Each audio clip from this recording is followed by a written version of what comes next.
आज हम करेंगे प्रश्नावली 4.2 का प्रश्न संख्या 2। उदाहरण 1 में दी गई समस्याओं को हल कीजिए। उदाहरण 1 जो हमने किया था, जॉन और जीवंती वाला जो उदाहरण था, उसमें जो समस्या आई थी हमारे पास द्विघात समीकरण जो बनाई थी हमने, x² - 45x + 324 = 0। अब हमें इसको हल करना है। ठीक है, तो हल करने का स्टेप वही रहेगा। पहला पद और आखिरी पद को गुणा कर दीजिए। x² को 324 से गुणा करेंगे, क्या बनेगा? 324x²। मिडल टर्म यानी कि मध्य पद जो है वो हमारे पास है -45x। ठीक है, तो दो संख्या लेनी अपन को, गुणा करने पर 324 आना चाहिए और जोड़ने या घटाने पर 45 आना चाहिए। तो ऐसी दो संख्या हमारे पास बनेगी 36 और 9। ठीक है, 36 और 9 को गुणा करेंगे तो 324 बनेगा और 36 और 9 को जोड़ेंगे तो 45 बनेगा। लेकिन यहाँ पर हमें आंसर में 45 चाहिए, यानी कि बड़ी संख्या के आगे माइनस होना चाहिए, तभी तो आंसर में माइनस आएगा। और हमें अब इन दोनों संख्याओं को जोड़ना है तो दोनों संख्याओं पर सेम चिन्ह होना चाहिए। तो अगर मैं यहाँ पर प्लस लगा दूंगा तो अलग अलग चिन्ह हो जाएगा, घट जाएगा वो, तो 45 नहीं आएगा। इसलिए हमें जोड़ना है। ठीक है, तो इस पर 9 पर भी क्या लगेगा? माइनस। ठीक है, बड़ी संख्या के आगे भी माइनस लगेगा, छोटी संख्या के आगे माइनस। बड़ी संख्या के आगे माइनस इसलिए लगाया क्योंकि आंसर में माइनस चाहिए, और छोटी संख्या पर भी माइनस लगाया क्योंकि दोनों पर माइनस होना चाहिए, तभी ये जुड़ेंगे। तो ऐसे आपको चिन्ह लगाना है इसके अंदर। ठीक है, तो हमारे दो फैक्टर यहाँ पे बन गए हैं, -36 और -9। तो हम इनको यहाँ पे रख देते हैं। x² -36x - 9x + 324 = 0। अब इन दोनों में से कॉमन लेते हैं। इन दोनों में से क्या कॉमन आ रहा है? x, तो यहाँ पे बचेगा x - 36। इन दोनों में से कॉमन आएगा -9, यहाँ पे बचेगा x - 36 = 0। दोनों ब्रैकेट सेम आ रहे हैं। ठीक है, तो एक बार जो कॉमन लिए उनको लिख लो, x - 9 को, और एक बार जो दोनों ब्रैकेट सेम उनको लिख लो, x - 36 = 0। बस अब इनको सिंपली सोल्व कर दो। x - 9 = 0 और इधर अपने पास आ जाएगा x - 36 = 0। इधर से अपने पास x का मान आएगा 9 और इधर से अपने पास x का मान आएगा 36। इस समीकरण के जो दो मूल आए हैं वो 9 और 36। ठीक है, आते हैं उदाहरण नंबर 1 की समस्या नंबर 2 पर, जो कि हमारे पास है x² - 55x + 750। इसको अपन को सोल्व करना है, तो पहले पद को आखिरी पद को गुणा करेंगे तो हमारे पास आएगा 750x²। मध्य पद हमारे पास है -55x। तो ऐसी दो संख्या अपन को सोचनी है। गुणा करने पर 750 आता है, जोड़ने या घटाने पर 55x आता है। तो हमारे पास ऐसी संख्या होगी 30x और 25x। 30 को 25 से गुणा करेंगे 750 बनेगा, 30x में 25x को जोड़ेंगे तो 55x बनेगा। अब यहाँ पर भी देखो आंसर में माइनस चाहिए, तो बड़ी संख्या पे माइनस लगेगा। और अब बड़ी संख्या माइनस की है और उसमें छोटी संख्या जोड़नी है, तो इस पर भी सेम चिन्ह होना चाहिए, तो इस पर भी माइनस लगेगा। ठीक है, दोनों पर यहाँ पर माइनस लग जाएगा। तो हमारे पास जो फैक्टर आए हैं वो अपने पास बनेंगे x² - 30x - 25x + 750 = 0। ठीक है, ये हमारा रफ काम है। इन दोनों में से कॉमन लेंगे अपन तो क्या आएगा? x बचेगा, क्या? x - 30। इन दोनों में से कॉमन लेंगे तो हमारे पास कॉमन आएगा -25। यहाँ पर भी क्या बचेगा? x - 30 = 0। क्योंकि यहाँ पे माइनस कॉमन चला गया, तो अभी ये x माइनस का था प्लस का हो गया, ये प्लस जो था वो माइनस का हो गया। और 750 को 30 × 25 लिख सकते हैं, तो 25 इसमें से बाहर आ गया, तो पीछे क्या बचा? 30। ठीक है, अब एक बार अपन ने जो कॉमन लिए हैं वो लिखेंगे, x - 25 = 0 और एक बार x - 30 = 0। तो यहाँ पर अपने पास आ जाएगा x = 25 और यहाँ पर आ जाएगा अपने पास x = 30। ठीक है, तो ये हो गई हमारे पास समीकरण 16। इसमें आपको जो हिंदी लैंग्वेज है वो आपको क्वेश्चन में से देख के लिख देनी है। जैसे इसमें जॉन और जीवंती के बारे में पूछा था कि जॉन और जीवंती के पास प्रारंभ में कितने कंचे थे, तो उनके पास आप लिख देंगे, आता है जॉन और जीवंती के पास प्रारंभ में 9 और 36 कंचे थे।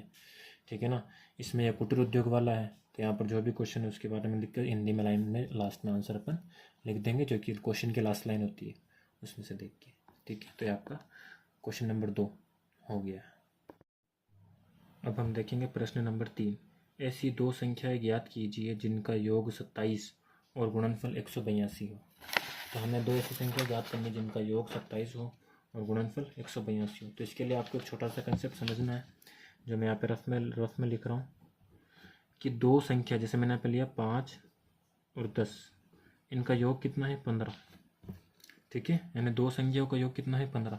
अब अगर मुझे पहली संख्या ना दे रखी हो, ठीक है, और केवल ये कह दे कि दो संख्याओं का योग 15 है, ठीक है ना, और पहली संख्या भी मेरे पास है नहीं, तो मुझे दूसरी संख्या कैसे मिलेगी? तो देखो, अगर मैं यहाँ पे पहली संख्या निकालना चाह रहा हूँ तो उसमें से क्या करूँगा, दूसरी संख्या को माइनस कर दूंगा, यानी 15 माइनस 10 कर दूंगा तो मेरे पास पहली संख्या आ जाएगी, ठीक है।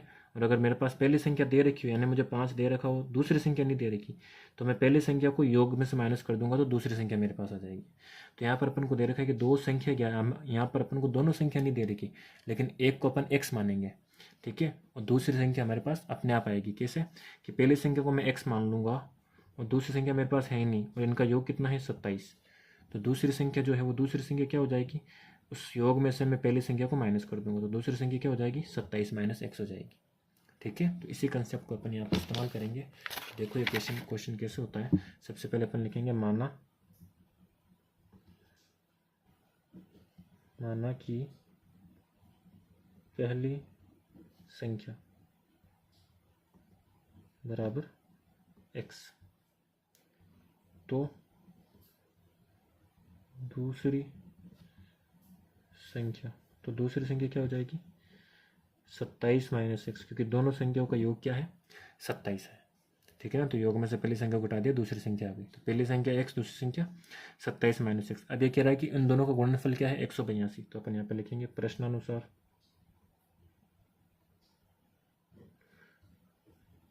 इन दोनों का गुणनफल, यानी जब मैं x को 27 माइनस एक्स से गुणा करूंगा, इन दोनों का गुणनफल जो है तो मेरे पास आएगा 182, ठीक है। अब इसको अपन सोल्व कर देंगे। सोल्व में क्या करेंगे, पहले x को 27 से गुणा करेंगे तो 27x², 27x बन गया, x को 27 से गुणा किया 27x, फिर आप आगे माइनस है, x को x से गुणा करेंगे तो x² बराबर 182, ठीक है। अब हम इन पद को उधर ले जाएंगे, मैं इसको उधर ले जा रहा हूँ, x² को उधर ले जा रहा हूँ, 182 को इधर नहीं ला रहा, ठीक है। तो इन दोनों पद को अपन उधर ले जाएंगे, इधर क्या आ जाएगा 0 बराबर, इधर हमारे पास 182 पहले से है ही है, ये x² इधर आया तो ये बन जाएगा प्लस का x², ये 27x इधर आया तो ये बन जाएगा माइनस का 27x, ठीक है। देखो 0 बराबर, अब इस समीकरण को लिखने का जो तरीका होता है वो ये होता है कि x की जो अधिकतम घात होती है वो पद पहले लिखा जाता है। तो यहाँ पर x की घात, अधिकतम घात कितनी है 2, तो इस पद को अपन को सबसे पहले लिखना है, तो x² पहले आ गया, जो प्लस का है तो प्लस का, फिर x वाला पद लिखना है अपन को माइनस 27x, और लास्ट में अचर पद लिखना है प्लस 182, क्योंकि 182 यहाँ पे प्लस का था इसलिए, ठीक है। अब ये चीज़, इसको आप चाहे ऐसे लिखो चाहे आप इसको ऐसे लिख दो, x² माइनस 27x प्लस 182 बराबर 0।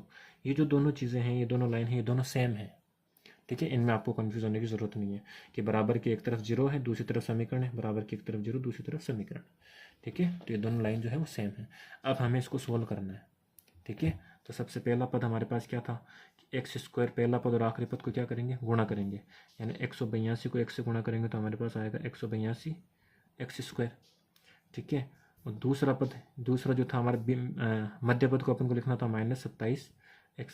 तो अपन को अब दो संख्या ऐसी सोचनी है जिनको जोड़ने पर 182 x² आता है और जोड़ने या घटाने पर 27x आता है। तो ऐसी दो संख्या कौन होगी जिसको गुणा करने पर 182 आता है और जोड़ने या घटाने पर 27 आता है?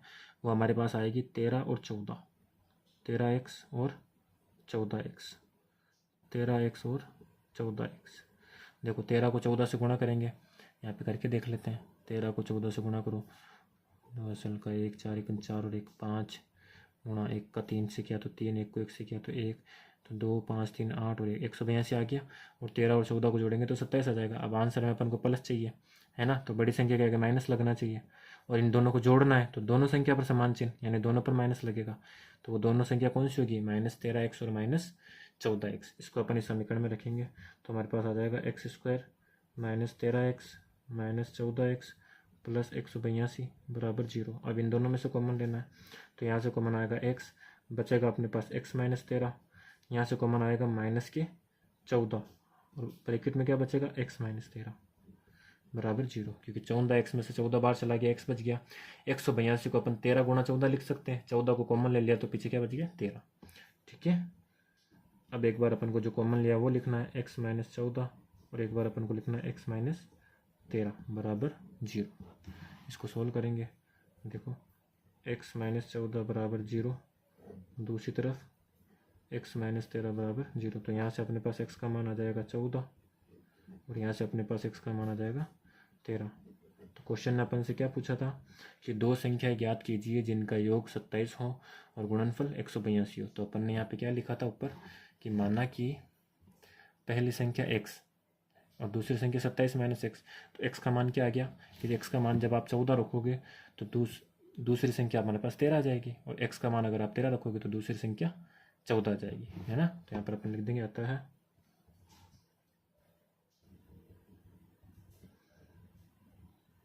पहली संख्या बराबर 14 तथा दूसरी संख्या क्या थी 27 माइनस एक्स, यानी कि 27 माइनस 14। तो दूसरी संख्या क्या आ जाएगी 13। ये आपका आंसर हो गया। अब हम देखेंगे प्रश्न नंबर 4। दे रखा है कि दो क्रमागत धनात्मक पूर्णांक ज्ञात कीजिए जिनके वर्गों का योग 365 हो। तो सबसे पहले क्वेश्चन को समझने के लिए आपको ये पता होना चाहिए कि क्रमागत धनात्मक पूर्णांक क्या होते हैं। तो सबसे पहले अपन देखेंगे पूर्णांक क्या होते हैं। पूर्णांक किसे कहते हैं? पूर्णांक अपन आई से लिखते हैं, जो कि माइनस अनंत से लेकर -3, -2, -1, ठीक है, और ऐसे चलते हुए 0, 1, 2, 3 से लेकर प्लस अनंत तक सारी संख्या जो होती है वो पूर्णांक होती है। पूर्णांक का मतलब पूर्ण अंक, यानी 1.5 या 3/2 या 1/2, ये जो संख्या ये पूर्णांक नहीं होती है। पूर्णांक यानी पूर्ण अंक, यानी 1, 10, 100, 65 पूर्णांक होना चाहिए, पॉइंट में संख्या नहीं, उसको अपन पूर्णांक बोलते हैं, ठीक है। फिर बात आती है क्रमागत की। तो क्रमागत किसको बोलते हैं? क्रमागत बोलते हैं कंटिन्यू वाले नंबर को। जैसे 5 के बाद जो कंटिन्यू में नंबर आएगा, पूर्णांक आएगा, वो कौन आएगा? वो 6 आएगा। तो 5 का क्रमागत धनात्मक पूर्णांक 6, 8 का क्रमागत धनात्मक पूर्णांक 9, है ना, 12 का क्रमागत धनात्मक पूर्णांक 13। यानी अगर एक धनात्मक पूर्णांक 12 है तो दूसरा उसमें 1 जोड़ने पर मिलता है। पहले धनात्मक पूर्णांक में 1 जोड़ने पर दूसरा क्रमागत धनात्मक पूर्णांक मिलता है। यानी अगर मैं पहले धनात्मक पूर्णांक को मैं x मान लूँ, दूसरा मुझे क्या मिलेगा? x + 1 मिलेगा, ठीक है। तो यही कंसेप्ट अपन यहाँ पर लगाएंगे। तो देखो यहाँ पे अपन को दे रखा दो क्रमागत धनात्मक पूर्णांक ज्ञात कीजिए, दो क्रमागत धनात्मक पूर्णांक ज्ञात कीजिए जिनके वर्गों का योग 365 हो। तो अपन यहाँ पे लिखेंगे माना कि पहला धनात्मक पूर्णांक बराबर x, तो दूसरा क्रमागत धनात्मक पूर्णांक बराबर क्या हो जाएगा? x + 1। पहला x तो दूसरा x + 1, दूसरा क्रमागत धनात्मक पूर्णांक, उसमें 1 जोड़ने पर मिल जाता है, ठीक है। अब क्वेश्चन कह रहा है कि इनके वर्गों का योग जो है वो 365 है, इनके वर्गों का योग। तो सबसे पहले अपन लिखेंगे प्रश्नानुसार, ठीक है। तो पहला धनात्मक पूर्णांक इसका वर्ग हो जाएगा x², ठीक है। दूसरा धनात्मक पूर्णांक है x + 1 इसका वर्ग, तो इसका वर्ग, और इनका योग, यानी इन दोनों को प्लस करना है। इनके वर्गों का योग जो है वो है हमारे पास 365। ये अपन को क्वेश्चन में दे रखा है। अब इसको अपन को सोल्व करना है। तो x² को तो एज इट इज लिखेंगे। यहाँ पर हमारे पास उत्तर लगेगा x + y का होल स्क्वायर। तो x की जगह पे x लिखना है, y की जगह पे 1 लिखना है। क्या होता है सूत्र? x² + y² + 2x और y, ठीक है, बराबर 365। तो इसको सोल्व करते हैं। देखो x² + x², 1 का स्क्वायर यानी 1 की घात 2 1 ही होता है, और यहाँ पे 2 को 1 से गुणा किया 2x बनेगा, 2x को 1 से गुणा करेंगे तो वापस 2x बराबर 365, ठीक है। अब ये x² और ये भी x² समान पद है, ये भी प्लस का ये भी प्लस का, और समान चिन्ह है, तो दोनों क्या हो जाएंगे? जुड़ जाएंगे। तो x² और x² कितने हो गए? 2x², ठीक है ना। फिर x वाला पद लिख देते हैं, तो +2x। फिर यहाँ पे अपने पास 1 है, और इस 365 को इधर ले आओ, तो -365 बराबर 0। 365 इधर प्लस का था, इधर आया तो माइनस का हो गया, ठीक है। तो अब अचर पद 1 है और 365 है, और दोनों अलग अलग चिन्ह के तो घट जाएंगे। 365 में से 1 गया तो 364, और बड़ी संख्या माइनस की तो 364 जो है वो माइनस का आएगा। तो यहाँ पर अपन लिखेंगे 2x² + 2x - 364 बराबर 0। अब देखो यहाँ पे इन तीनों में जो है 2 का भाग लग रहा है, यानी 2 यहाँ से भी कॉमन आ रहा है, यहाँ से भी कॉमन आ रहा है, और यहाँ से भी कॉमन आ रहा है, ठीक है। तो यहाँ से अपन 2 कॉमन ले लेंगे तो अपने पास आ जाएगा x square plus x minus, इसमें से 2 बार जाएगा तो यहाँ पे बचेगा अपने पास 182 बराबर 0। यानी इसके 2 फैक्टर बनते हैं 182 गुणा 2, तो इसमें से 2 कॉमन ले लिया तो 182 यहाँ पे अपने पास बच गया। ठीक है। अब ये 2 जो है इस पूरे ब्रैकेट से गुणा हो रहा है तो उसको उधर बराबर के उधर भेज देंगे तो 0 के भाग में चला जाएगा ये। तो x square plus x minus 182 बराबर क्या हो जाएगा 0/2, और 0 में 2 का भाग लगाएंगे तो वापस 0। तो x square plus x minus 182 बराबर 0। ये हमारे पास समीकरण आ गई है। इसको हमें सोल्व करना है, हल करना है। तो सबसे पहला स्टेप 182 को और एक्स स्क्वायर को गुणा करेंगे तो 182 एक्स स्क्वायर आएगा, 182 एक्स स्क्वायर आ गया। मिडिल टर्म हमारे पास है एक्स यानी 1। तो ऐसी 2 संख्या सोचनी है जिनको गुणा करने पर 182 आता है और जोड़ने या घटाने पर 1 आता है। तो वो संख्या कौन होगी? वो संख्या होगी हमारे पास 13 और 14। पिछले क्वेश्चन में क्या था, 13 और 14 गुणा करने पर 182 और जोड़ने या घटाने पर 1 आ रहा था। तो इनको क्या करेंगे, घटाएंगे। हमें आंसर में प्लस चाहिए, यानी बड़ी संख्या प्लस क्यों नहीं चाहिए, तो बड़ी संख्या के आगे प्लस लगेगा, छोटी संख्या के आगे माइनस लगेगा। ठीक है। और यहाँ पर अपने पास यहाँ पे बच जाएगा, इस पर भी माइनस लग जाएगा तो ये माइनस, तो 1 आएगा और 14 एक तो माइनस का आना चाहिए। सही है। देखो यहाँ पे गुणा किया ना तो ये यहाँ पे माइनस है, तो माइनस को गुणा किया तो यहाँ पर भी माइनस लगेगा। पहले पद को आखिरी पद से गुणा किया तो माइनस लग गया। अब देखो माइनस को प्लस से गुणा किया तो माइनस, 13 को 14 से गुणा किया 182, और यहाँ पर 13 में से 14 जो है, 14 में से 13 घट गए तो 1 आ गया, और बड़ी संख्या प्लस की तो प्लस। यानी 2 हमारे पास जो फैक्टर आए हैं वो आए हैं अपने पास x square minus 13x plus 14x minus 182 बराबर 0। ठीक है। ये आपका हमारा रफ काम था। अब इन दोनों में से कॉमन लेंगे तो आएगा x, बचेगा x माइनस 13। इन दोनों में से कॉमन लेंगे तो आएगा माइनस का 14 कॉमन आएगा, और यहाँ पे बचेगा x माइनस 13 बराबर 0। एक बार x को और 14 को लिखना है तो x माइनस 14, और इधर आ जाएगा x माइनस 13 बराबर 0। सोल्व कर दो इसको, x माइनस 14 बराबर 0 और x माइनस 13 बराबर 0। 14 उधर जाएगा तो प्लस का हो जाएगा, तो x बराबर 14, और इसमें 13 उधर जाएगा तो x बराबर 13। ठीक है। ये हमारा आंसर आ गया। हमने x किसको माना था? हमने माना था कि पहला धनात्मक पूर्णांक है x, तो पहला धनात्मक पूर्णांक अपने पास क्या आ गया? पहला धनात्मक पूर्णांक हमारे पास 13, फिर दूसरा 13 प्लस 1 यानी 14। ठीक है। तो अपने पास आ जाएगा, अतः पहला धनात्मक पूर्णांक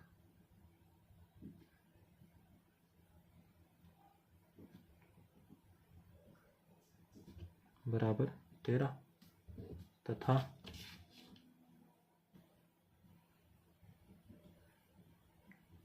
दूसरा धनात्मक पूर्णांक बराबर 13 प्लस 1 14। यह हमारा आंसर हो गया।